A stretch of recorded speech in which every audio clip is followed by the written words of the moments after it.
अस्सलाम वालेकुम, welcome to समा lounge. I am your host puzzle Mushtaq. और गाइस, आज समा लाउंज में हमारे साथ एक ऐसे लेजेंडरी क्रिकेटर मौजूद हैं जो पाकिस्तान के लिए 20,000 रन्स बनाने वाले टॉप स्कोरर हैं और अब तक इनका रिकॉर्ड कोई नहीं तोड़ सका। और वो एक लेजेंडरी बैट्समैन हैं, फॉर्मर कैप्टन भी रह चुके हैं और दूसरी दफ़ा पीसीबी ने चीफ सेलेक्टर अपॉइंट किया है। I am sure you guessed him. Please welcome the one and only Inzamam-ul हक। इंजी अंकल, कैसे हैं आप? जी बेटा, बिल्कुल ठीक, शुक्र अल्हम्दुलिल्लाह। अच्छा, आप अपने टाइम के बहुत सक्सेसफुल कैप्टन रहे हैं, तो अभी बाबर आजम कैप्टन है। आपको आर यू सैटिस्फाइड कि वो सही है, अच्छे कैप्टन हैं? देखिए, एक कप्तान की जो पहली क्वालिफिकेशन है ना, वो लीड फ्रॉम द फ्रंट है। ठीक है ना, क्योंकि जी वो अपनी परफॉर्मेंस से ना लीड कर रहा हो, बिल्कुल। तो ये पहली क्वालिफिकेशन तो उसके पास है क्योंकि जी वो वर्ल्ड नंबर 1 प्लेयर है पूरी दुनिया में। और ये मैंने पहला प्लेयर देखा है कि जो हर फॉर्मेट में जिसकी परफॉर्मेंस इतनी ज़बरदस्त है, क्योंकि जी T20 में भी, ODIs में भी, टेस्ट मैचेस में भी। और देखिए, कप्तानी है ना, हम लोग है ना बहुत जल्दी करते हैं। अभी जिस तरह मैंने कहा ना कि सिलेक्टर्स को टाइम देना चाहिए, कोचेस को टाइम देना चाहिए, इवन के बोर्ड्स को टाइम देना चाहिए, इस तरह कप्तान को भी टाइम देना चाहिए। हम है ना पहले दिन ही रिजल्ट मांगना शुरू कर देते हैं। हर इंसान, जिस तरह मैंने बैटिंग शुरू की थी ना, शुरू में मैं गलतियां करूंगा तो सीखूंगा। बगैर गलतियां किए तो कोई भी नहीं सीख सकता, कोई परफेक्ट कोई भी नहीं होता। तो बाबर आजम भी ये कि बड़ा ज़बरदस्त कप्तान है और उसको खेल की समझ है। कप्तानी जितनी करेगा ना उतना अच्छा होगा, ये लोग ज़रा अपने जहन में रखें। इमरान भाई की लोग कैप्टनसी की मिसाल देते हैं।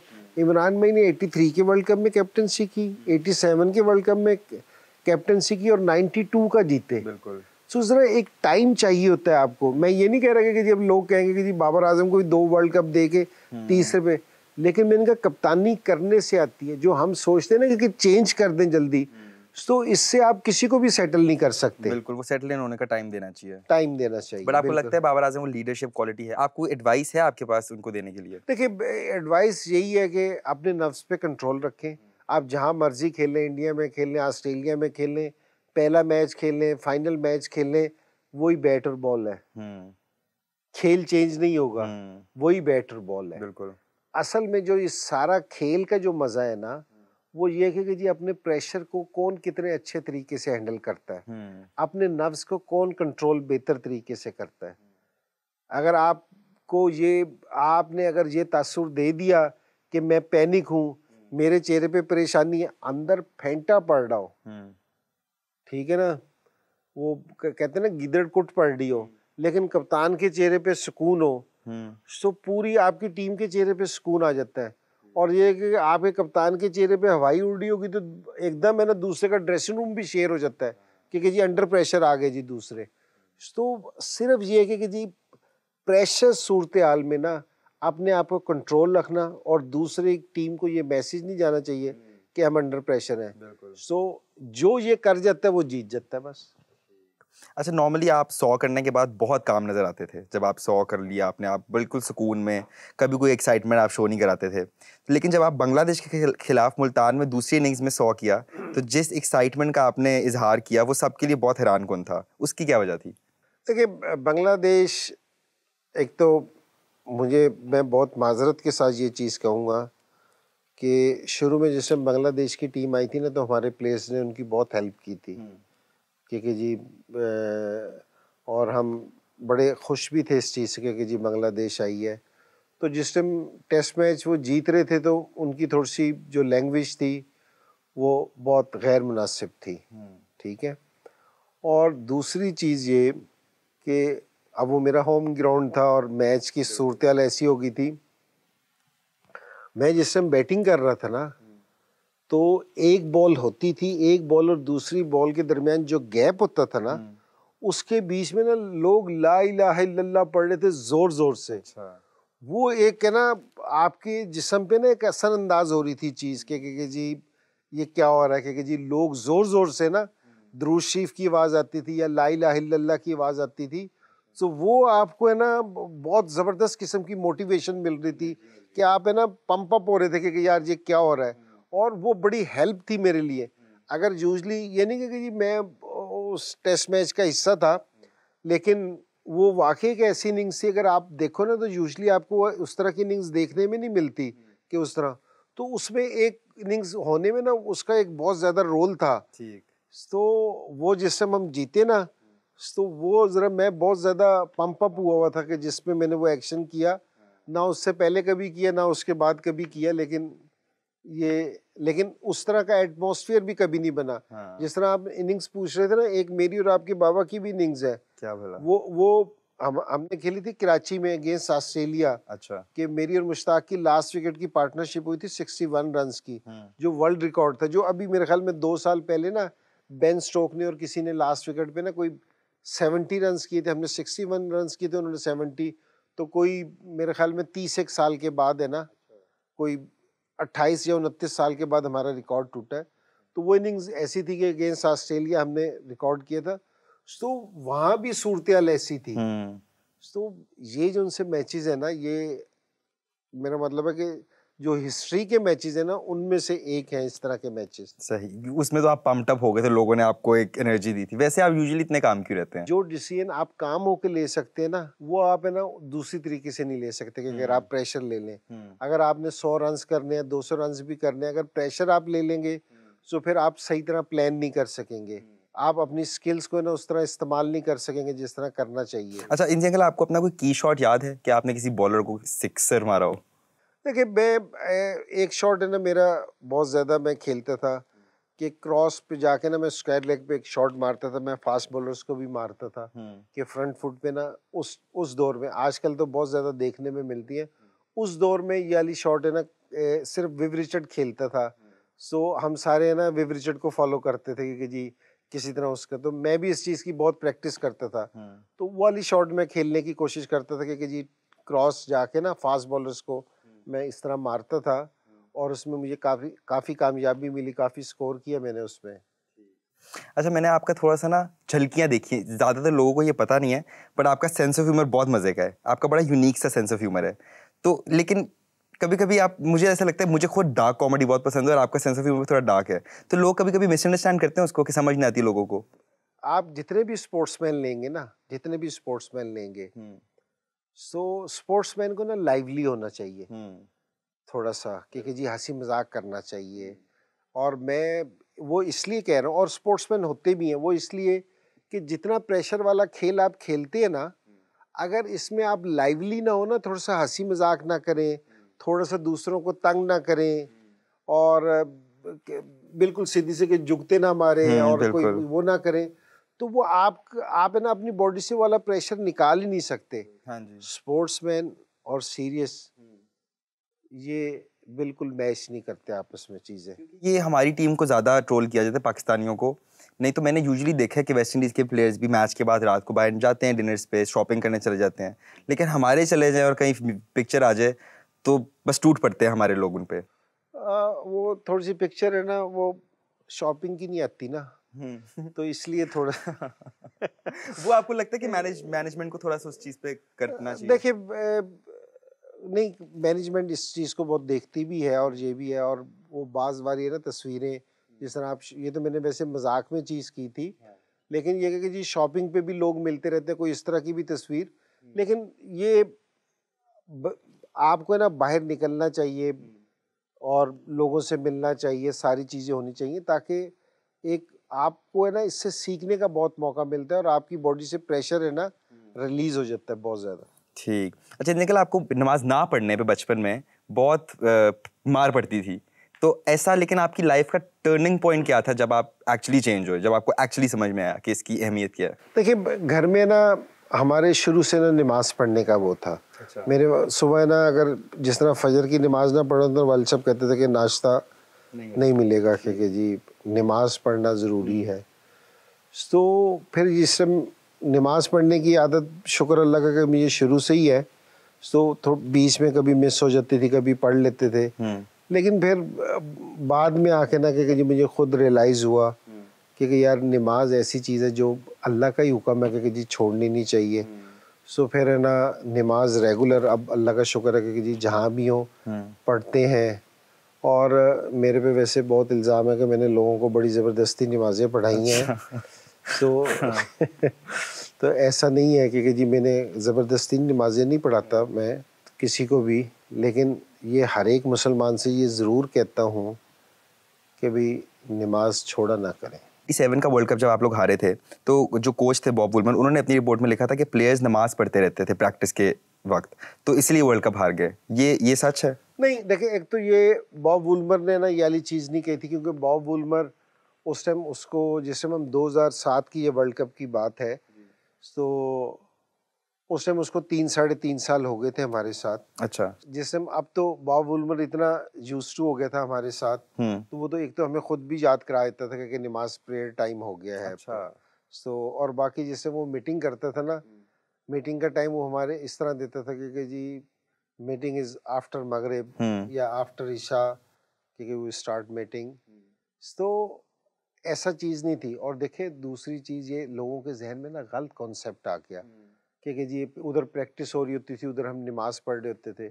सफ़र पे कसर नमाज होती थी, अगर नमाज पढ़नी भी है तो 2 रकात नमाज पढ़ने में कितनी एक देर लगेगी? 3 मिनट, 5 मिनट। तो ये वैसे ही एक लोगों का है ना प्रोपेगेंडा है कि ये नमाजें पढ़ते रहते थे, और कोई भी आदमी जो नमाज पढ़ता है उससे कहोगे कि जी वो ज्यादा फोकस होता है या उसका फोकस हट जाता है। बॉब वुलमर की डेथ के ऊपर भी आपको एक्यूज कर दिया गया था, वो क्यों किया था आपको? इनफैक्ट बाबा को भी कर दिया था, वो क्या स्टोरी है? अब सारों को पता है कि मेरी और मुश्ताक की दोस्ती है। तो सारों से पहली जो खबर आई ना बॉब वुलमर के उससे, कि जी उसके फ्लोर पे देखा गया कि जी एक लंबा लड़का, एक लंबे कद लड़का, एक छोटे कद। तो अब वो सीधा मेयर मुश्ताक पे कि जी एक लंबा वही है, छोटा वही है। साइज से ही पहचान लिया। हाँ जी। तो लेकिन ऐसी कोई भी चीज़ नहीं थी कि जी इस तरह। और बल्कि मैं तो ये कहूँगा कि बहुत ज़्यादती हुई थी पाकिस्तान टीम के साथ, हमारे साथ, कि बॉब वुलमर जहाँ मर्जी से बिलोंग करता हो, क्योंकि जी वो साउथ अफ्रीकन था, लेकिन उस टाइम वो पाकिस्तानी कोच था। हमें ये पूछना चाहिए था कि जी हमारे कोच के साथ ये किस तरह हुआ। ये हमारी वीकनेस थी कि उन्होंने हमारे प्लेयर्स पे ये किया। अब अगर आप ये सोचोगे कि जी पाकिस्तान में आके खुदा ना खास्ता किसी कोच के साथ ये हो जाए तो हमारी क्या सूरत हाल होगी। ये हमारी कमजोरी थी कि हमने उनसे नहीं पूछा। बॉब वुलमर उस टाइम पाकिस्तान टीम का कोच था, किसी और का कोच नहीं था। ओके गाइस, ब्रेक का टाइम हो गया, so we will be back after the break, stay tuned. Okay guys, हम ब्रेक से वापस आ चुके हैं। अच्छा इनसे अंकल, मुझे बताएं कि आपकी एक आंख में नेचुरली रोशनी कम थी, तो इस दौरान आपको मुश्किल होती थी, मतलब, या फिर आपको एडवांटेज था उस चीज़ का? नहीं, मेरी आंख में ना रोशनी कम नहीं थी। वो हर इंसान की है ना, एक आंख है ना तेज है। अच्छा। दूसरी से, ये नहीं कि दूसरी में रोशनी कम है। हमारे पास है ना, एक टूर से जाने से पहले ना हमारे पास डॉक्टर आते थे, वो हमारा चेकअप वगैरह करते थे कि आंख देखते थे। सो अगर आप बैट्समैन देखो ना, तो बैट्समैन के लिए ना ये वाली आंख बड़ी अहमियत का। तो वो डॉक्टर साहब ने कहा कि यूजली लोगों की ये वाली आंख तेज होती है, आपकी ये वाली आंख में तेज है। अच्छा। दूसरी से, यानी कि दूसरी वीक है, दूसरी से ज्यादा ये तेज है। तो ये बैटिंग के लिए बहुत हेल्पफुल होती थी। लोग अक्सर मेरे से पूछते थे कि जी आपको फास्ट बॉलर्स, आपको बॉल बड़ी जल्दी नजर आ जाती है। तो मैं उनका एवं ही खाम खाई कहता था कि मैं प्रैक्टिस बहुत करता हूँ, मैं इस तरह करता हूँ। जिससे उस दिन डॉक्टर ने बताया तो मुझे पता चला कि भाई असल वजह उसकी ये है कि अल्लाह की तरफ से ये मेरी आंख तेज है, तो जिसकी वजह से मैं जल्दी पिक कर लेता हूँ बॉल। लाइन लेंथ में भी आपको बेनिफिट, फायदा हो जाता है उसमें। अच्छा मुझे बताएं कि आपको ऐसा लगता है कि हमें इंटरनेशनल कोचेज होने चाहिए या फिर हमारे जो पाकिस्तानी सीनियर प्लेयर्स हैं उन्हीं को हम कोचेज? देखिए, एक तो इसमें ना कोई वाली चीज़ नहीं होनी चाहिए कि जी इंटरनेशनल कोचेज होने चाहिए। जिस तरह हमारे भी लोग हैं, जिस तरह मुश्ताक है, सकलैन मुश्ताक है, इन लोगों ने भी इंटरनेशनल जाके कोचिंग की है, तो अच्छी चीज़ है कि इसमें कोई सरद नहीं है। लेकिन हाँ, ये चीज़ समझना कि जी पाकिस्तान के लोग कोचिंग नहीं कर सकते, ये मैं नहीं समझता कि सही है। अच्छा। हमारे पास बहुत ग्रेट प्लेयर्स हैं, बहुत अच्छे गेम को समझने वाले हैं। हाँ जी। और मैं सकलैन को और मोहम्मद यूसुफ को अप्रिशिएट करूँगा कि जी उन्होंने बड़ी अच्छी अपना जो उनका पीरियड था कोचिंग का उन्होंने गुजारा, कि पाकिस्तान ने जीते भी बहुत ज़्यादा। और मेरी प्लेयर्स से अगर बात होती है तो सारे प्लेयर्स उनसे खुश भी थे। तो ये नहीं है कि जो पाकिस्तान के प्लेयर्स हैं, और मैं कहता हूँ कि जो हमारे प्लेयर्स हैं हमें बिल्कुल इनको यूटिलाइज़ करना चाहिए, स्पेशली PSL में यूटिलाइज़ करना चाहिए। मेरी ये ख्वाहिश और भी है कि जो हमारे बड़े नाम हैं जिन्होंने पाकिस्तान को बहुत सर्व कर रखा है, पीसीबी वालों से मैं रिक्वेस्ट भी करूंगा, और अगर इस प्रोग्राम के उससे सुन भी नहीं हो, कि जो फर्स्ट क्लास है ना, जिस तरह रीजन की टीम में, ये एक बड़े बड़े प्लेयर्स को दें, ताकि हमें सारों से ज़्यादा एक विजन की ज़रूरत है कि जी हमारी टीमों में ना फर्स्ट क्लास में विजन आए कि जी हमने वर्ल्ड क्लास के प्लेयर किस तरह बनना है। ये नहीं कि पाकिस्तान टीम में आके ये वाला विजन शुरू हो, ये विजन हमारा अंडर 19 से, और जो शाहीन है, फिर फर्स्ट क्लास है, इसमें से अगर ये होता हुआ आएगा ना, तो हमारे पास जितना टैलेंट है, जितने लड़के हैं, ये बहुत ज़बरदस्त है ना, परफॉर्म करेंगे इंटरनेशनल लेवल पे आके। आई होप पीसीबी सुने और जो हमारे पुराने प्लेयर्स हैं, सो क्योंकि हम उनको एक्सपोजर नहीं दे रहे, वरना ये कि जिस तरह ये 1 से 2 नाम मैंने लिए ना आपसे, अगर हम इनको एक्सपोजर देना, तो बहुत सारे कंट्रीज है ना, हमारे प्लेयर्स को बुला के कोचिंग करें, हमारे प्लेयर्स दूसरे मुल्कों में जाके।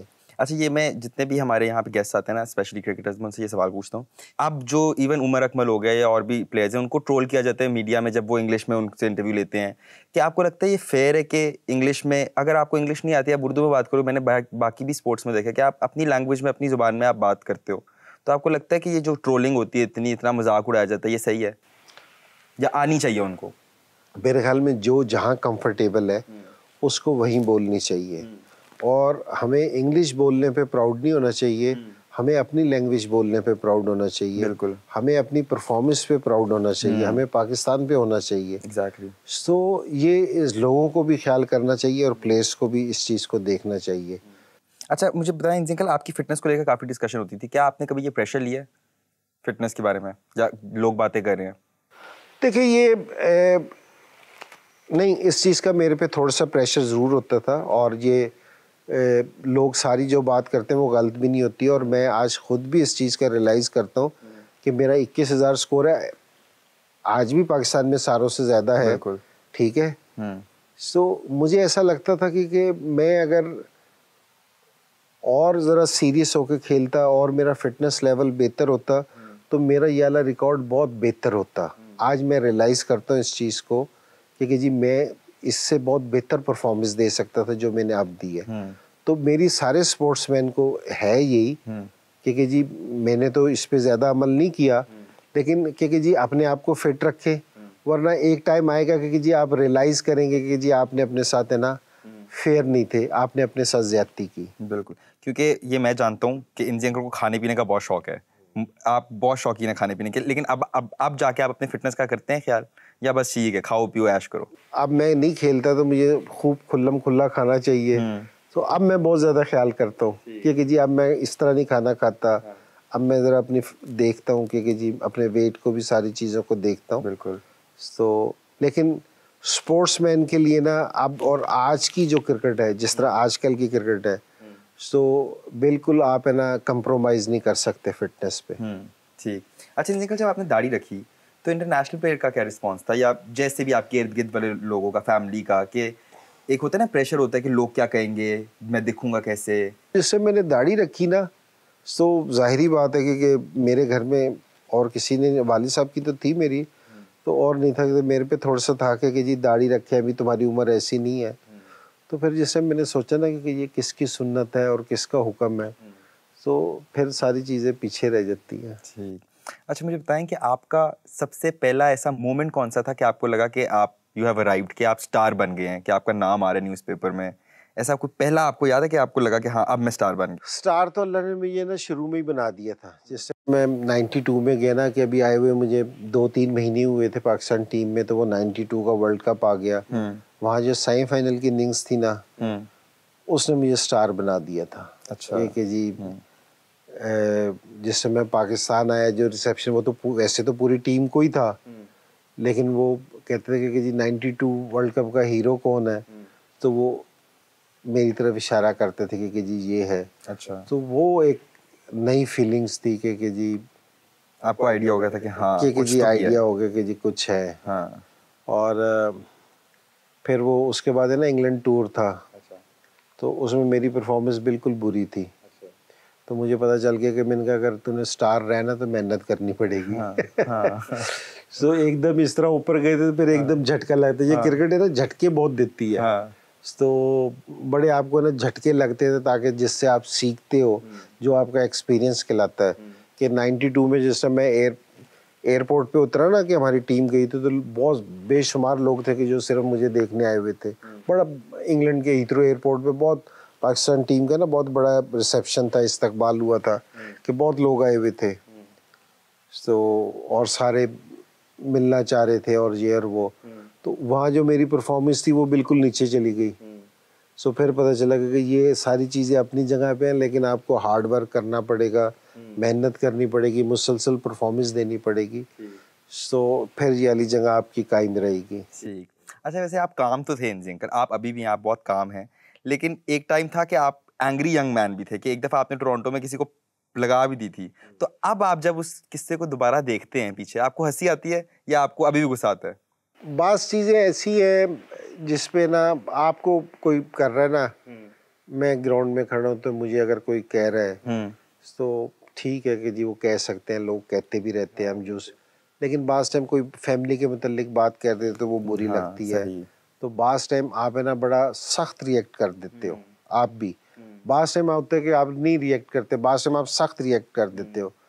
और वो ज़रा मैं सख्त रिएक्ट कर गया था। उस टाइम मैं भी यंग था। हाँ जी। सो मेरे ख्याल में 96 97 की बात है।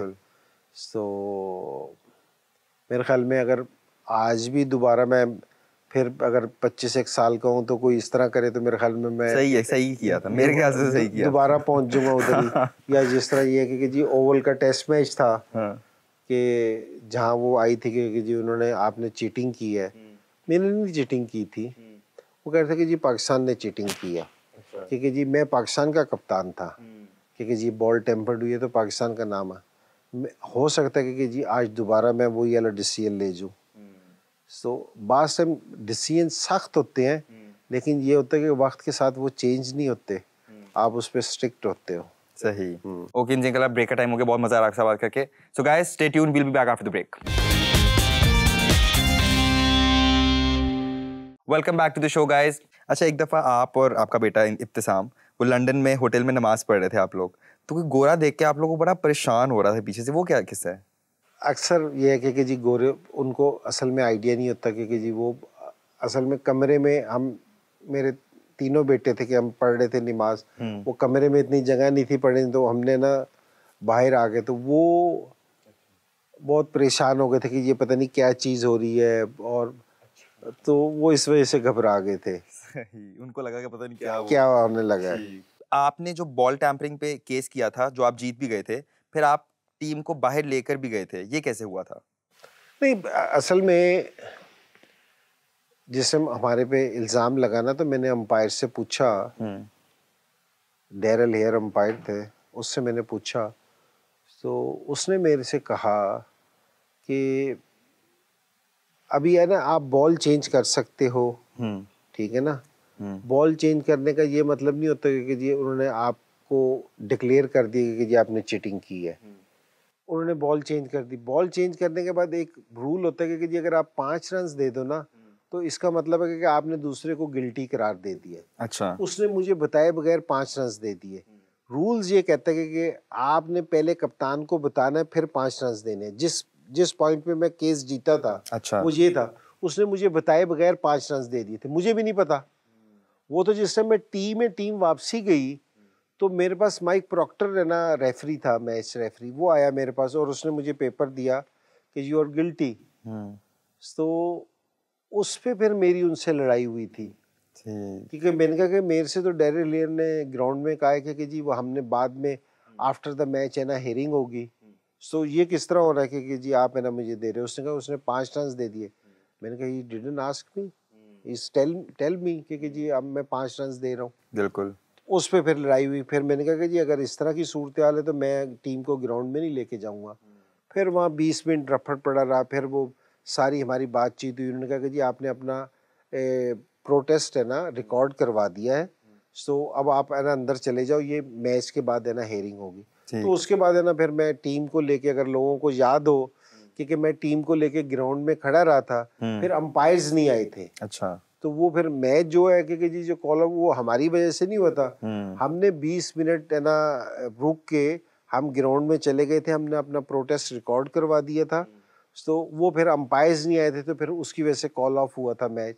अच्छा। तो उस बेस पे जिस टाइम सारा वो एक जज था इंग्लैंड का, वो आया था। आईसीसी का जो रेफरीज का हेड था वो मधु गाले, वो आया था। वो हमारी ओवल में पूरी 2 दिन की हेयरिंग हुई थी कि वकील वगैरह थे।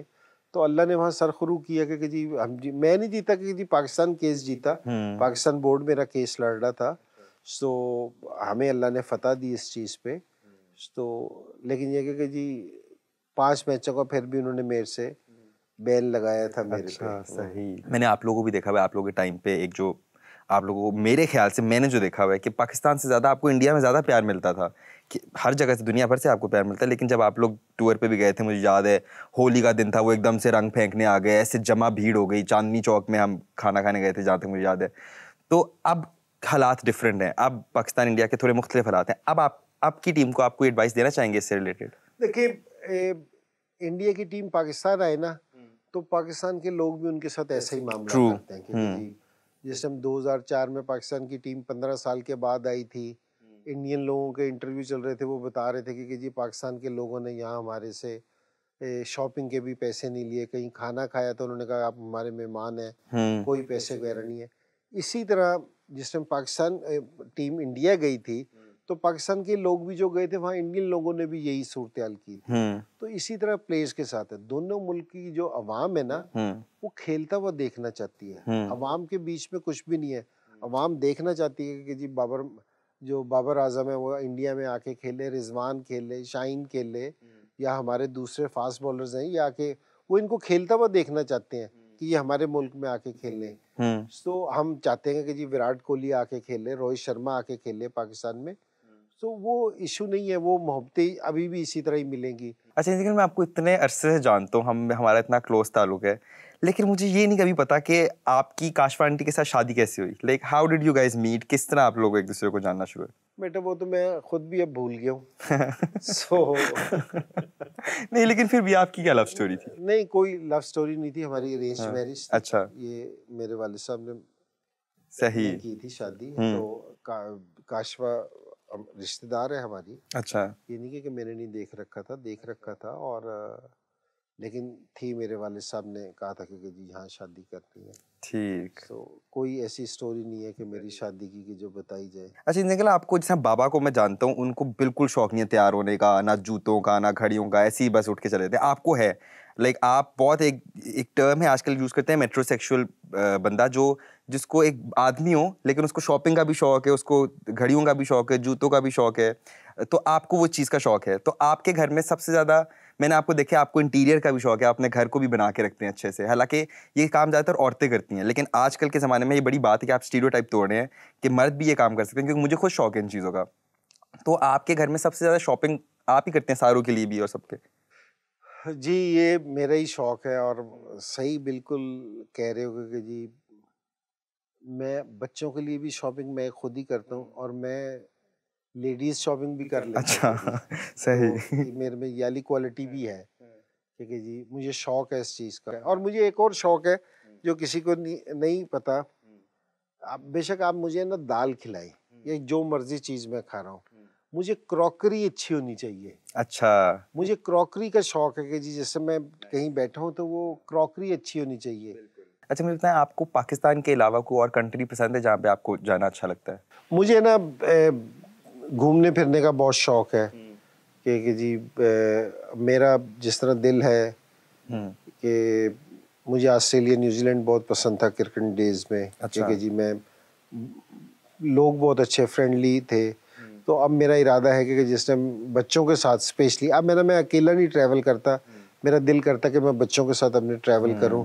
तो अब मेरा ये दिल है कि जिस टाइम पाकिस्तान की कोई सीरीज़ वगैरह होगी ना, ये तो अब मैं बोर्ड के साथ मुंसलिक हो गया, वरना हमने प्रोग्राम ये बना रखा था कि हमें ना ज़रा टीम के साथ अगर ऑस्ट्रेलिया सीरीज़ होगी ना तो वहाँ जाके मैचेस देखेंगे, न्यूजीलैंड में होगा तो वो घूम फिर भी लेंगे, और ज़रा थोड़ा सा अपना शौक भी पूरा हो जाएगा कि जी मैचेस भी देख लेंगे। यूरोप मुझे बहुत पसंद है सारा। आप गोल्फ भी खेलते थे? नहीं, गोल्फ तो अब भी खेलता हूँ, और लास्ट ईयर है ना मैं और अकरम है ना, हम ज़ल्मी के ट्रायल लेने वास्ते इंग्लैंड और यूरोप हम सारे घूम फिर रहे थे। हाँ। तो हर जगह जाके ना हमने गोल्फ कोर्स में ना खेल लिया, गोल्फ खेल रहे आप अच्छी खेलते हैं गोल्फ? नहीं, ठीक, अभी मैं दोनों हम अपने शौक पूरा कर रहे थे। तो फिर उसके बाद ये कि जी मैंने कहा कि जी खेलनी चाहिए, लेकिन उसके बाद आके फिर नहीं खेल सका कि यहाँ के ज़रा थोड़ी सी मसरूफियत में हो गया, लेकिन बड़ा अच्छा खेल है और मुझे बहुत शौक है खेलने का। अच्छा इंजी अंकल, अब हम एक रैपिड फायर राउंड करेंगे, उसमें मैं आपसे सवाल पूछूंगा और आपने फौरन फौरन जवाब देना। जी। आपका फेवरेट खाना क्या है? चिकन कढ़ाई, दाल और प्लेन राइस। एक क्रिकेटर या बॉलर जिससे आप डरते थे? मैगरा। आपके फेवरेट कोई टीवी एक्टर या एक्ट्रेस जो आपको लगा बहुत अच्छी अदाकार है या बहुत अच्छा अदाकार है? पहले खालिदा रियासत होती थी, बहुत अच्छी। और आप क्या चूज करेंगे, चीफ सेलेक्टर बनना या कोच करना? नहीं, चीफ सेलेक्टर अब जो मैं हूँ यही सही है। ठीक। टॉप 3 बैट्समैन बताएं जो आपके पिछले 10 साल के अंदर अंदर जो आपको लगता है कि बेस्ट थे, टॉप 3 पाकिस्तान की या ओवरऑल? मेरे ख्याल में बाबर आजम है, विराट कोहली है और ये न्यूजीलैंड के जो कप्तान हैं, ये मेरे ख्याल में 3। और बॉलर ये है कि जो मुझे अच्छा लगा है कि राशिद खान बॉलर बहुत अच्छा है, क्योंकि जी जिसने दी है, और ये नसीम शाह बॉलर मुझे बहुत पसंद है क्योंकि जी ये जिस तरह बॉलिंग करता है, और मुझे एंडरसन बहुत पसंद है। अच्छा, अब एक मैच चल रहा है, उसमें लास्ट ओवर रह गए, 24 रन चाहिए आपको जीतने के लिए, कौन से पाकिस्तानी बैट्समैन को आप चूज करेंगे? अगर 24 रन है तो मेरे ख्याल में मैं शाहिद आफरीदी और रज़ाक को है ना सेलेक्ट करूँगा, क्योंकि जी ये जाके ठीक। और इसमें से अभी जो करंट टीम है हमारी जो वर्ल्ड कप के लिए गई है, अभी काफ़ी सारे प्लेयर ठक्का मास्टर हैं। इसमें किसको सेलेक्ट होना चाहिए, क्योंकि 24 रन हो तो आप ही ने चूज किया, अब आप बताएं। इसमें एक इफ्तिखार को लूँगा, क्योंकि जी इफ्तिखार ऐसा प्लेयर है क्योंकि जो हिटें मार सकता है, और दूसरा रिजवान को। और अब इनके लुक्स के ऊपर कि कौन ज्यादा गुड लुकिंग है उसके ऊपर रैंक करना है आपने 1 से 4 तक। शाहीन अफरीदी, नसीम शाह, मोहम्मद रिजवान और मोहम्मद आमिर। नसीम, शाहीन, रिजवान और आमिर। अच्छा, इन प्लेयर्स को कोई टाइटल दें कि जो भी आपको कोई आता है, लोटा हो गया या कोई अच्छा टाइटल हो गया। शोएब अख्तर है, भड़बोला कहना चाहिए। अच्छा, क्या कहना चाहिए? श्योर। वसीम अकरम legend. Shahid Afridi hero. Umar Gul underrated. अच्छा, और वहाब रियाज मिनिस्टर। अच्छा, अब मैं इन डिशेस के नाम लूंगा, ठीक है, आपको क्योंकि खाने का बहुत शौक है तो मैं इन डिशेस के नाम लूंगा और आपने बताना है कि ये डिश कौन से प्लेयर के साथ आती है, कि कौन सा प्लेयर आपके माइंड में आता है ये डिश का नाम सुन के। बिरयानी, शोएब अख्तर। गोभी, रज़ाक, सिरी पाए, जाहिद फजल, सुशी, वहाब रियाज, बर्गर, वसीम अकरम। और गाजर का हलवा। आप मीठा मेरे पे डालना चाह रहे हो? मेरा नाम ले लें। ठीक हो गया। चलें, दैट वाज इट गाइस, बहुत अच्छा लगा इन जिंगल आपसे बात की। मेरे ख्याल से मैंने अपनी लाइफ में इन जिंगल से इतनी बात नहीं की होगी जितनी आज कर ली है, तो बड़ा अच्छा लगा आपकी लाइफ स्टोरी जान के और सारा आपने एजुकेट किया मुझे क्रिकेट के ऊपर, अपनी स्टोरी के ऊपर। So that was it guys, thank you.